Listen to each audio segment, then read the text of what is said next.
All right, let's see if we can do this in one take. So, let's see the Sunday night sausage video.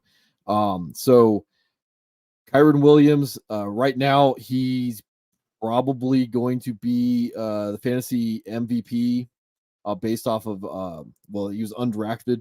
I would say it's him over Puka because Puka, like the tea leaves were there more for Puka than they were for Kyren Williams. And Kyren Williams is going to be the guy that like wins more leagues probably than Puka at this point.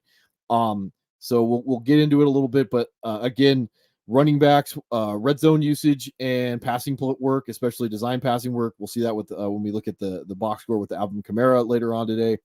But Kyren Williams, if the owner doesn't know what he's got, and you can understand it, Puka, obviously his stock's going to go down probably a little bit when Cooper Kupp comes back. Michael Wilson, I hate to be the guy who says I told you so. Let's see who's the other one that I can think of. Doesn't really matter at this point. We'll come across them. So let's go look at the box scores. The Chiefs Jets game. For those of you don't know, I don't watch football very much anymore. I don't even think I've seen any highlights today. I definitely can't do it on Sunday because it'll just ruin my entire day. And I try and not let fantasy football like rule things.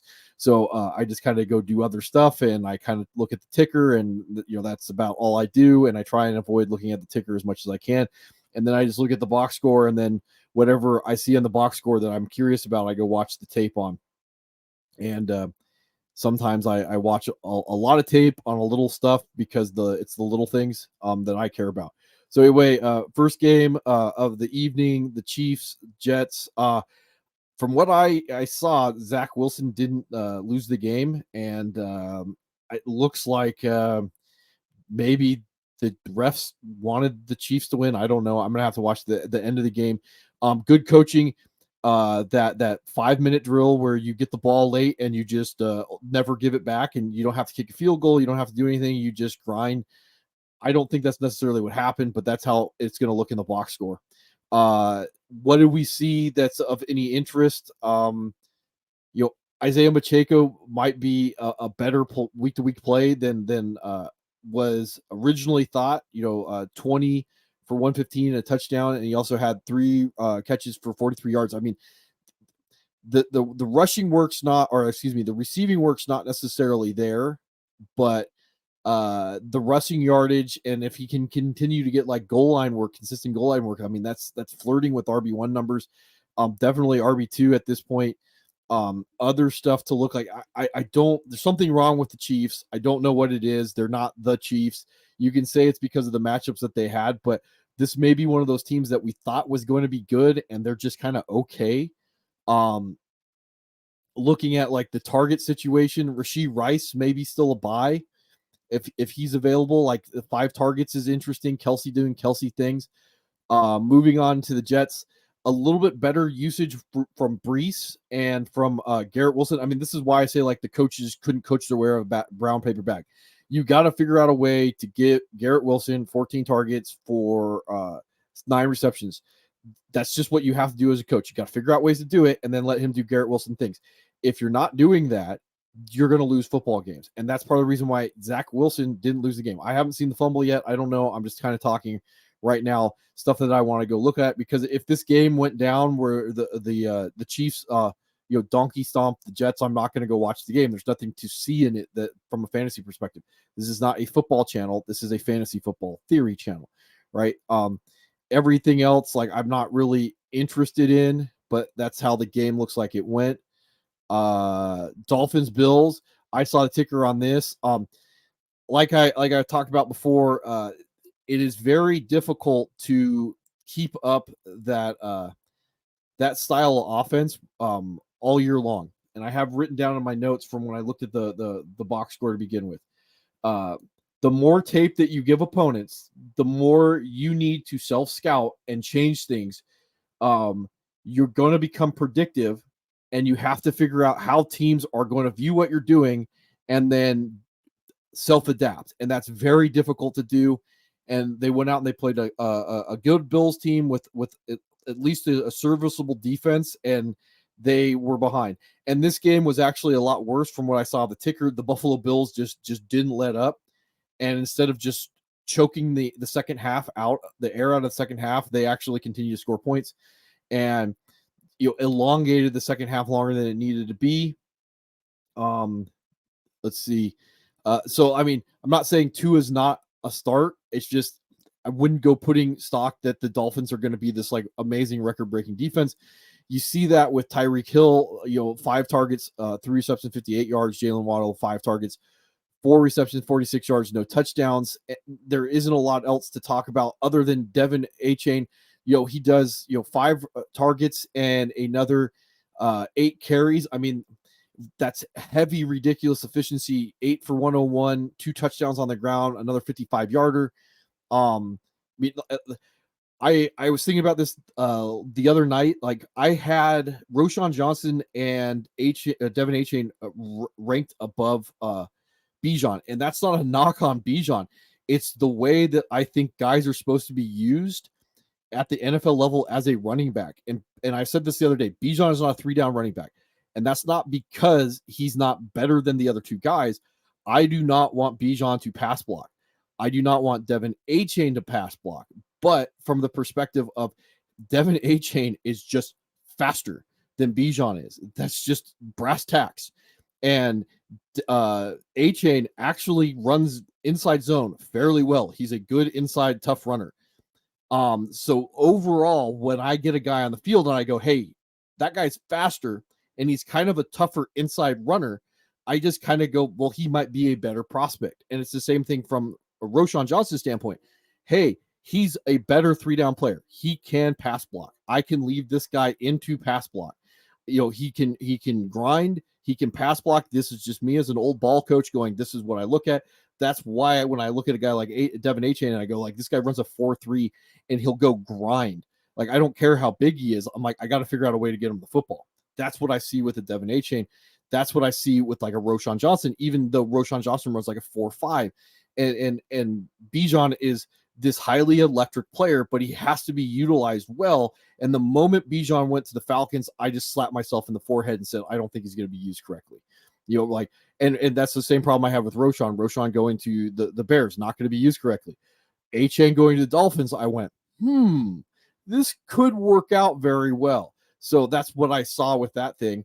And if he can continue to get 10, 15 touches a game and they use him correctly, I mean, I don't know how actually ridiculous his stats will be at the end of the season. But the other thing is, you see Raheem Mostert, he did have 7 carries for 9 yards, not efficient at all. I'm not going to go ahead and say that they're going to phase out anybody out of this offense after one game, but hopefully, like, Devin Achane is just a locked-in RB2 at this point. I think he's going to have those low-efficiency games, obviously, but like I said last week, he's going to have those high-efficiency games to go along with it. All right, so moving on to the Bills. Bills doing Bills things. The problem with James Cook is he's not going to be able to grind. He got a rushing touchdown that helps kind of save his day. Part of the reason why I don't think they could actually get out of the game maybe is because the lack of being able to just grind the clock and get out. That's going to limit the upside of James Cook. Those are all the gravy yards. Josh Allen doing 4 touchdowns, mostly to Stephon Diggs. Gabe Davis, like these matchups that are supposed to be high scoring, Gabe Davis going out there. I mean, I thought he would have maybe a little bit more higher, a little more volume, but I'll take close to a 15-point game coming out of him. And then James Cook, again, how he's used out in space, fast guys out in space, 1 for 48. Dalton Kincaid, 5 more targets, not very efficient targets, but I hate to say it, like the process is there that eventually he'll have that game, that spike week. And like other things, if he's on my bench when it happens, I'm just never going to get those points. So it's predictive that the spike week is going to happen. It's just a matter of like, can I guess when it is? And there's probably no way to know that. Let's see. Falcons Jags as it resets on me and I lose games. So Falcons Jacksonville, the variable being played in London at like 6:30 Pacific time. Let's see. So Bijan doing Bijan. Bijan doing Bijan. That's what we expect. I mean, this is a team, like I said, with the Falcons. They're now 2-2. More bad coaching. Like, you can't hide your players. You have to figure out ways to maximize them. If they're trying to hide Desmond Ridder, that's going to hurt them in the long run. And it's going to hurt, obviously your Jake Londons, your Kyle Pitts. And I saw today that they just casually threw out in the broadcast that Kyle Pitts isn't 100%. So I don't know what I would do if I was a Kyle Pitts owner. I don't know if anybody's going to buy Kyle Pitts. I don't know if I would have the stomach to just release him, but I don't see any, is there going to be predictive weeks for Kyle Pitts? I can't even say that at this point. That's going to happen. So do with him what you think is necessary, especially when you have Jonnu Smith doing 6 for 95 as the other tight end, and Drake London, saving his day with a touchdown. This is all stuff that we kind of thought was going to happen with all this. Tyler Algier, again, if they can't control the tone, they're going to have a hard day, which means Tyler Algier is going to be not necessarily utilized well. Like I said, I would rather see Bijan get more targets and less carries and be used that way, like they used Alvin Kamara today with his 13 catches, or Garrett Wilson, than just running him into the back of the offensive line 14 times. I just don't see how that helps Bijan win football games. But from a fantasy perspective, he gave you basically what you thought he was going to give you. Jacksonville, it's hard to say that Jacksonville's going to be good at this point. They may be one of those teams that we thought was going to be good, and they're actually not that good from a fantasy perspective. But again, that variable of the away game. So they didn't have to necessarily do a lot to win this game. Etney or ETN, just not too efficient. Calvin Ridley saves his day, only 2 targets. Christian Kirk, he's wide receiver 2. They paid him like a wide receiver 2. He's acting like a wide receiver 2. Evan Ingram doing low end tight end 1 stuff. None of this stuff is really interesting. Let's see. Falcons, Jags. We did Dolphins, Bills, Broncos, Bears. There's some interesting stuff in this game. So I'm going to watch the tape and see what was going on with Justin Fields, how he was actually being good from a passing perspective. I know I talked about already that the Denver Broncos may have the worst defense in football. Let's see. So the big news is Jaleel McLaughlin. I've talked about him before. Camp Hype. He's really small. I'll pull him up so we can talk about him.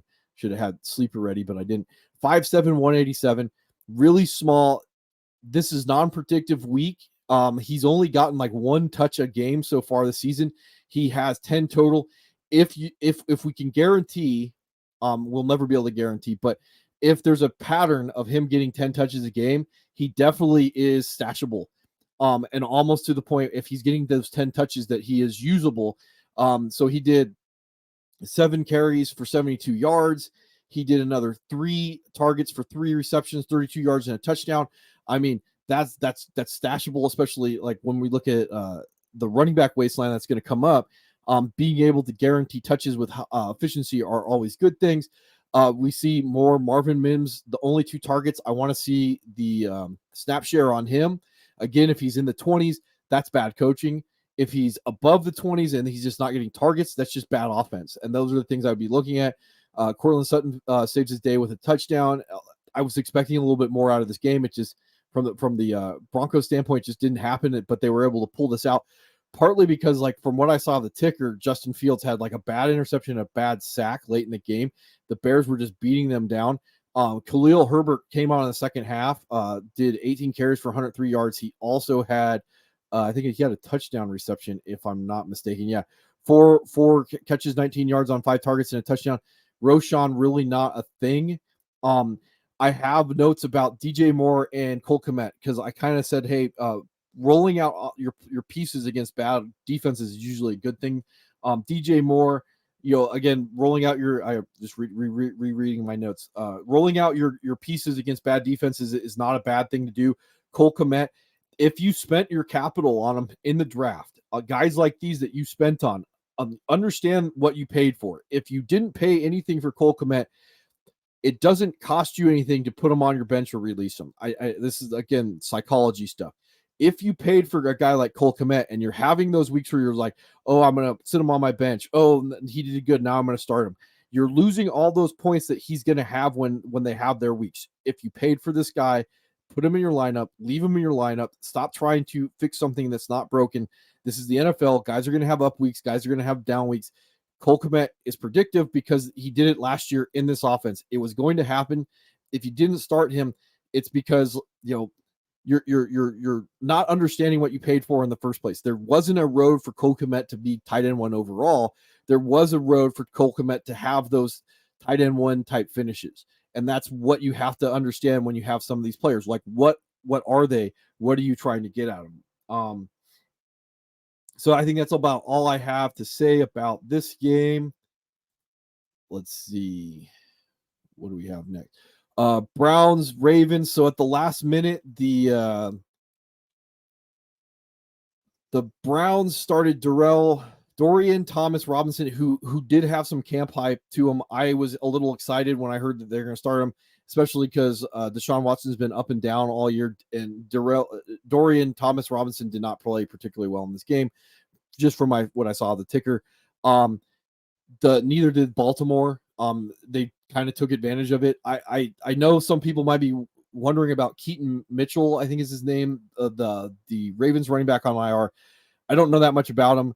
I don't see how he fits into this because, again, even if he was magically healthy and in this running back rotation right now, it's like, how does he fit in and whose touches does he take away? Because Gus Bus has a particularly good, or he has a particular move set, skill set, and he's just going to get his 15 carries downhill for 48 yards. He's going to get that every game. Justice Hill has a skill set. They like Justice Hill. I think they re-signed him.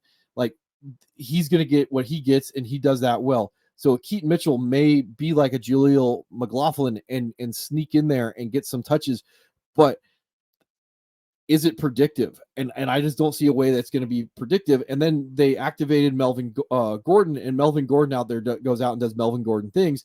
Like, that's really tough. So the one guy to look at from Baltimore in the passing game is Mark Andrews, and he does his 5 for 82 touchdowns. I mean, that's why you paid your capital for him.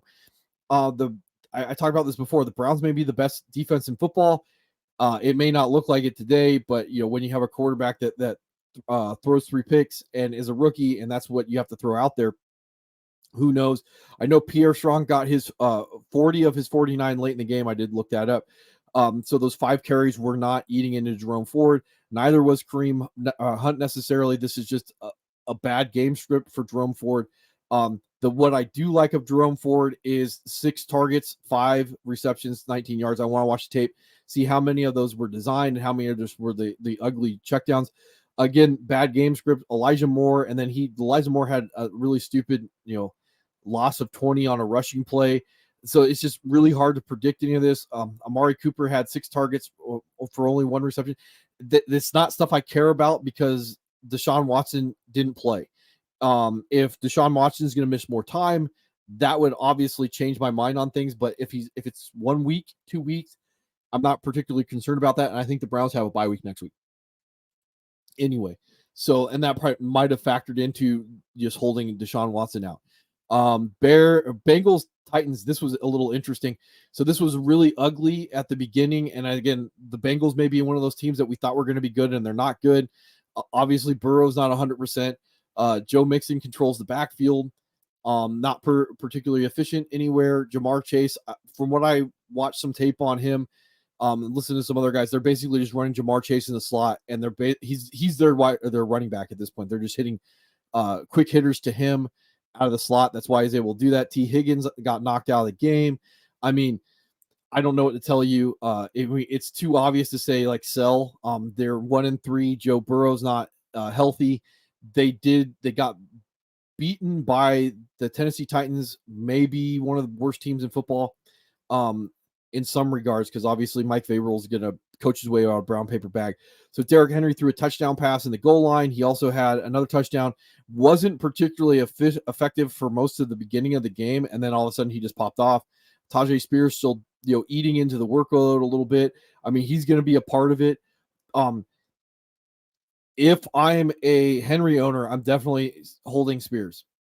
I don't know how much value Spears has outside of that anymore, because if the Titans are not going to be predictably competitive, it doesn't even matter if Tajay Spears is somehow gets the beneficiary of getting the entire work in the backfield. It's just, if they're bad like they've been in the beginning of the season, it doesn't matter in this case. And then from the passing game perspective, none of it really matters because there just wasn't a lot of passing to go along in this game. I mean, Hopkins, I don't know what to tell you. Like, none of these guys are going to interest me very much. So there's not a lot to look at in this game.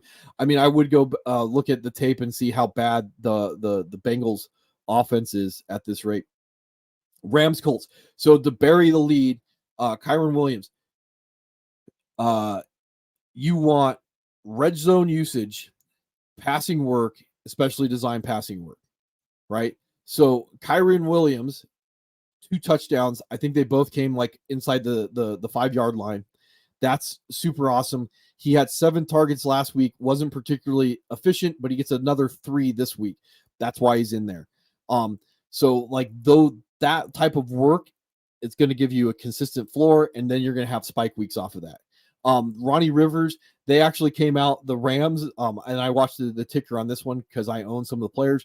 Ronnie Rivers on the Rams, like, they came out and said like they can't keep giving this workload to Kyren Williams.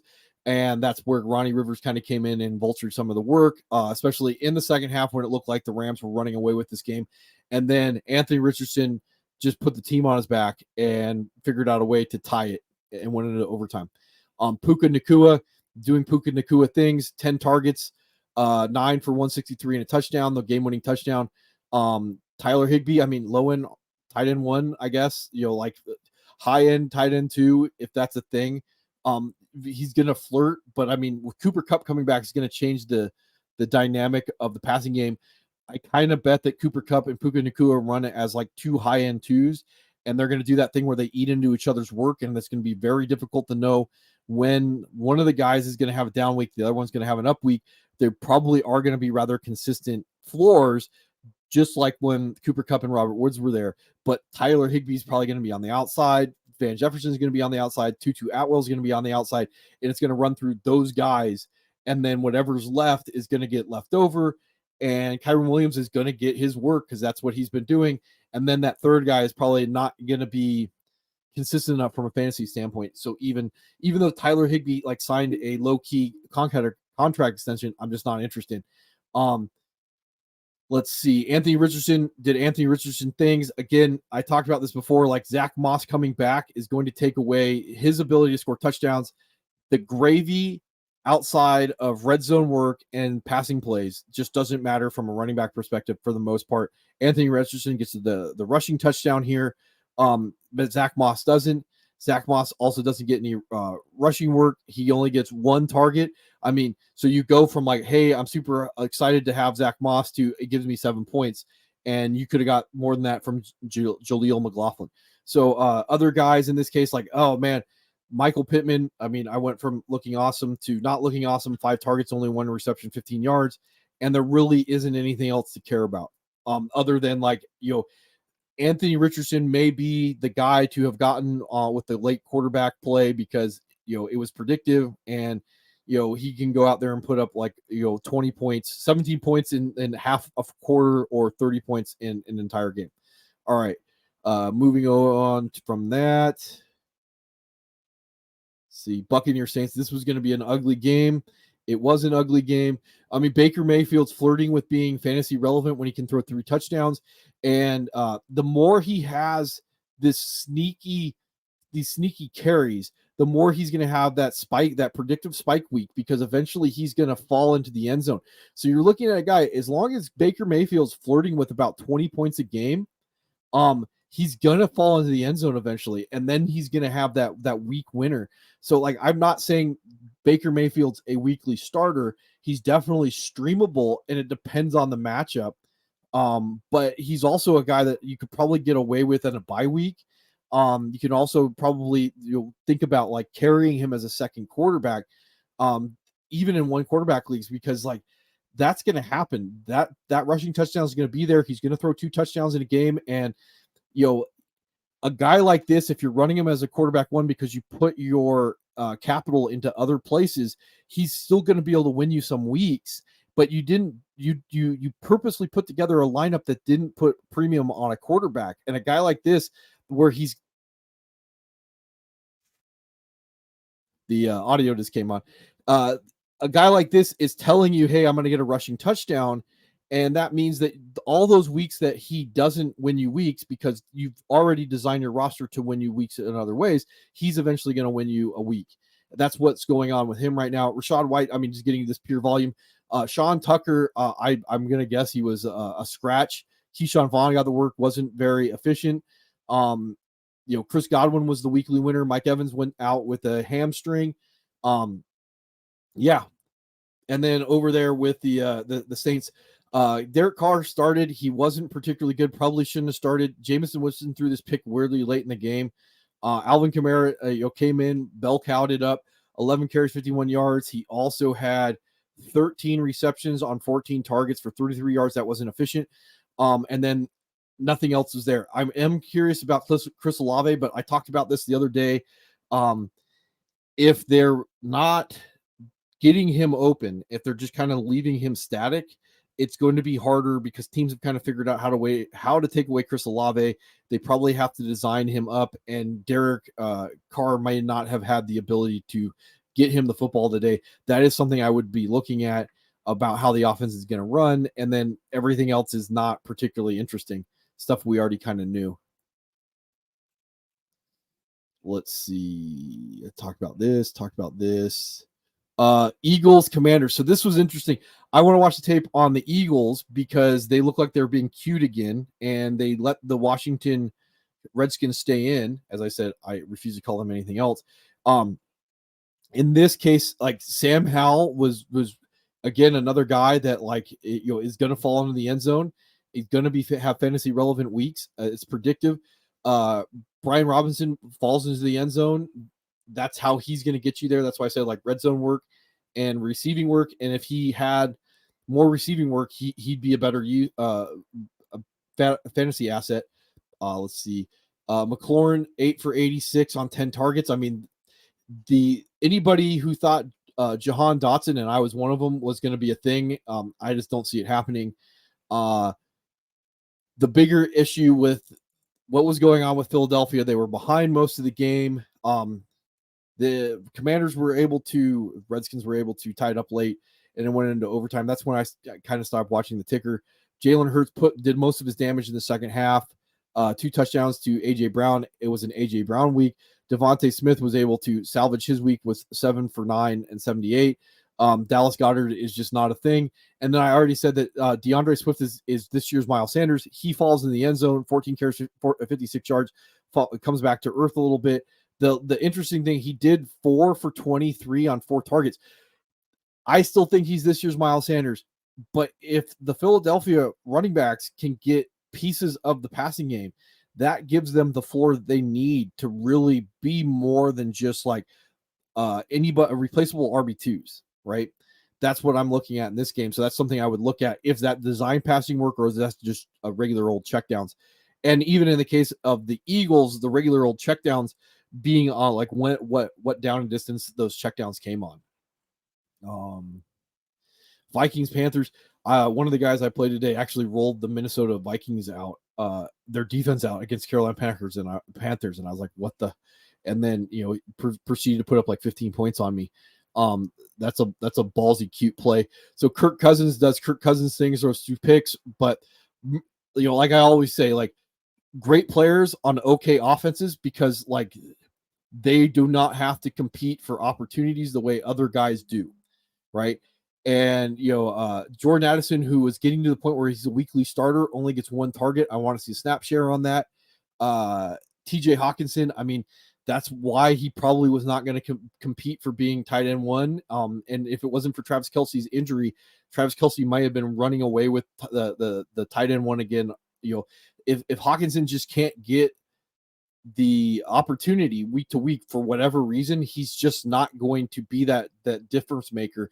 It doesn't mean that he's not going to be a high end 1. It just means that like the idea why the position should be faded outside of Kelsey is unless these guys can give you that locked in predictive advantage, you're just putting a guy out there and hoping that the coin flips the right way, the dice comes up with the right number. And Cam Akers was eating a little bit into Alexander Madison in his first game out. That's kind of interesting to follow that. But Alexander Madison, 17 for 95, another catch. I mean, like RB2. So I mean, if you rolled them, I hope you still rolled them. Bryce Young, I thought Bryce Young was the best quarterback in this class. Because I thought he could just his ability to decipher defenses pre-snap and then translate it into post-snap. I thought that's what was going to happen. I don't know what's going on with him. I haven't really seen any tape on him yet. But it's just not translating in Carolina. That might be because of the lack of weapons. I saw that Adam Thielen got hurt, but he did 7 for 76. So like that's kind of wide receiver usage. Terrence Marshall, I mean, 9 for 56. That's not particularly good on 10 targets, but that's an interesting stat line to look at. And the next gen stats I would probably go look at and see what were they running. Those were probably not real routes, or at least from a fantasy perspective. And then Miles Sanders is 3 receptions on 3 targets. Chuba Hubbard 2 on 2 targets. Chuba Hubbard did have 1 extra carry than Miles Sanders, so I'm kind of interested in snaps here on that. Neither were particularly efficient.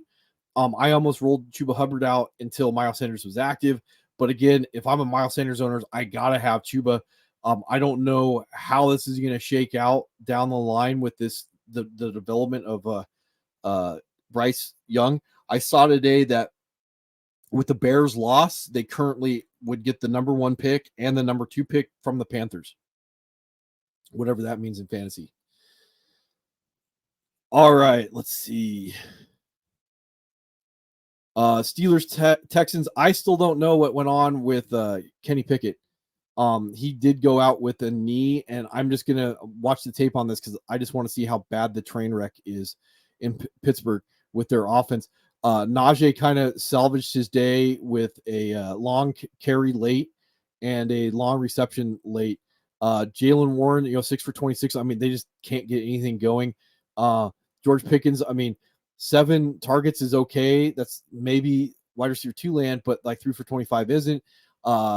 Muth went out with a hamstring, not very good.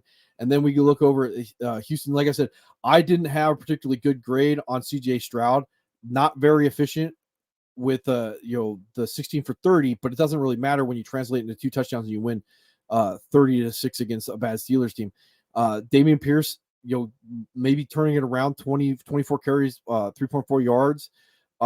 Let's see, Nico Collins. I mean, like, here's another one, up there for fantasy MVP this year. Nico Collins, 7 receptions for 168. And the way I look at fantasy MVP, by the way, it has to do with capital. Like, what did you get? What did you pay to get that back? If I paid nothing to get Nico Collins, like, that's a hit. Like, if I can get wide receiver 1 numbers out of a guy that I paid nothing for, that means I can have 2 wide receiver 1s in my lineup, theoretically. That's why I say stuff like that. So, like, Kyren Williams was less predictive probably than Nico Collins, because people were talking about the fact that Nico Collins could be the number 1 in Houston. And if you believe in CJ Stroud, and I didn't, then you're buying pieces of this, and you can probably get them in the 10th, 11th, 12th, 13th round of your draft. And now you have a second wide receiver 1. He does 9 targets, 7 receptions, 168, 2 touchdowns. I don't think you can buy him anymore. So if you wanted to buy him, it was your chance. Tank Dell, probably going to be some usage issues, probably going to be some opportunity being split between him and Nico Collins. When one guy has a game, the other guy's not, and nothing else is particularly interesting. Dameon Pierce, part of the reason why to buy him is he can be used as a receiver, and not just a receiver, design passing work. That's how he was used out of Florida. Wheel routes out of the backfield and whatnot. That's ball tracking skills. So this would be the time to, from an ownership standpoint, to go out and go, hey, someone might be looking to sell him because they just don't think he's going to turn it around. That's what I would look at with that when it comes to Dameon Pierce. And I said that last week, that he's a guy to go look at to buy. Chargers Raiders. So half right, half wrong. Overall wrong. Aiden O'Connell went out there and played. I kind of lied. I did kind of watch a little bit of this game. It was on when I walked by a TV set today. He was looking good. He put the Raiders, I think, within one score late in the game, and then it looks like the wheels fell off. He fumbled twice through a late pick. Josh Jacobs, get right game, 17-58, not very efficient, but he got the touchdown, and then he did 8 for 81 on 11 targets. Devontae Adams left with a shoulder. Jacoby Myers may not be a thing, but again, it depends on who the quarterback is going forward. If they like Aiden O'Connell enough to give him another week, depending on Jimmy G, who knows? And then for the Chargers, this is kind of a lackluster week because you would expect Justin Herbert to go out there and own the Raiders.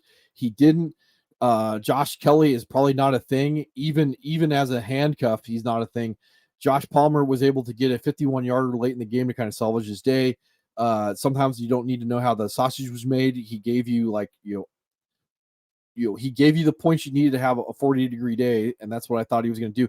Did get 8 targets. I did see he got one knocked out of his hands. Keenan Allen went from being like, a high-end wide receiver 1 to maybe what he was projected as the season began. Did save his day with a touchdown. Quentin Johnston, 1 reception for 18 yards on 3 targets. I want to see those. I want to see the snap share. That's something important to me. And then Darnell Parham, I talked about him being like the Taysom Hill type, like just get in the red zone and fall in there. He only had 1 target. I don't know what it was. Gerald Everett had 2. I want to see the snap share on that. I don't think either one of them are particularly fantasy relevant. And the Chargers get out, and Justin Herbert might have hurt his hand. I don't know what the details on that are. And then let's see, Patriots Cowboys. So another candidate for fantasy MVP is the Cowboys defense at this point, basically getting an RB1 out of your defense position. Again, I don't think that's sustainable. It's funny. I just don't see it as being sustainable. I don't know what was going on with this game at all. I don't know why Bailey Zappi got in, other than it was a blowout. Ramondre still not looking good. I was wrong. Zeke but didn't look good himself. And they're just not using Ramondre in the passing game like I thought they were going to do. But the passing game doesn't look particularly good. And this wasn't a particularly good matchup against the Cowboys. And part of what I saw in this game was like they had 2 defensive scores. I think I can pull this up when I go to recast. So there was a fumble return by Leighton Vander Esch and an interception return in the second quarter that would change the game from already not close to really out of control.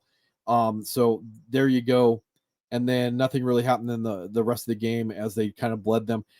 This was already being talked about with Tony Pollard. Like, the Cowboys defense may be so good that they just don't need a good offense. And that's going to hurt all Dallas, from a fantasy standpoint. Like, CeeDee Lamb 1 for 12, Tony Pollard 11 for 47, or excuse me. So that was a carry for CeeDee Lamb. CeeDee Lamb did 4 for 36, saved his day with a touchdown.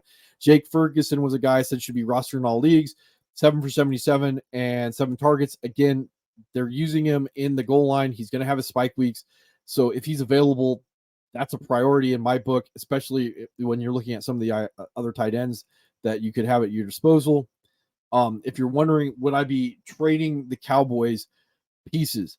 The answer to that is not very simple, because I would want a lot back in return, but I would be willing to listen to it. And I just don't know what they could give me back to make me move on. I would be greedy in that case. Let's see. Box score, Cardinals, 49ers. Kind of called this game. It was very close up until the 4th quarter. The Cardinals got within 1 score, and then Christian McCaffrey, I think, scored 2 more touchdowns. James Conner doing James Conner things. Did he not get 2 targets? Just volume guy. Hollywood Brown is I would almost say he's locked in wide receiver 2 at this point. There's your Michael Wilson guy. 7 targets, 7 receptions, 76 yards, 2 touchdowns, long at 33. Don't know how predictive this is going to be. I just knew that there's spike weeks for him. And, again, the Cardinals are not mailing the season in. They're going to be scrappy. Like I said, I saw the box score, and at the end of the 3rd quarter, they were still in the game, and the 49ers pulled away. And then the other thing, I don't know what happened with Debo at all. I don't think he even had a target. He did have 3 carries. McCaffrey is really good at football. Brandon Ayuk is good at football. I have this written down in my notes. 6 receptions on 6 targets is a recipe for disaster because of the fact that you're going to have those sub 40-degree days when he does like 2 for 30 on those 6 targets. But he's also going to have those spike weeks. So, it's a guy that you're going to have to just deal with the fact that he's not going to be the guy some weeks, and then other weeks he's going to be the guy. That's just kind of the long and short of that. George Kittle wasn't his week. I mean, these are not things that necessarily tell me anything. The only guy that I'm really interested in owning would be Christian McCaffrey, and Brock Purdy is another one of those guys where you can just put him in your lineup every single week. You're not going to get those weeks where he wins you anything. You're probably never going to get those weeks where he loses you anything anyway. So if that's the way you built your team, I wouldn't mess with that. I wouldn't change it at all. Let's see. Is that the end of it? Chiefs Jets. I think I already talked about this one to start off with. I am going to go back and see how bad or how good Zach Wilson played. The problem that you run into right now from a fantasy perspective with the Jets, if you're still wondering, is they eventually just are going to shut down because 1-3 is a hard road to make playoffs at this point. And unless you can figure it out and you know that you can go out there and have some form of offense going forward, it just doesn't matter. Your locker room's probably going to shut down and the season's going to be over. So, the thing of like moral victories for Zach Wilson doesn't really matter when it doesn't translate into an actual victory in the win column. So anyway, that's kind of week 4's sausage being made, and I'll break down tape and find the advanced stats, and I will get them out to you on Tuesday.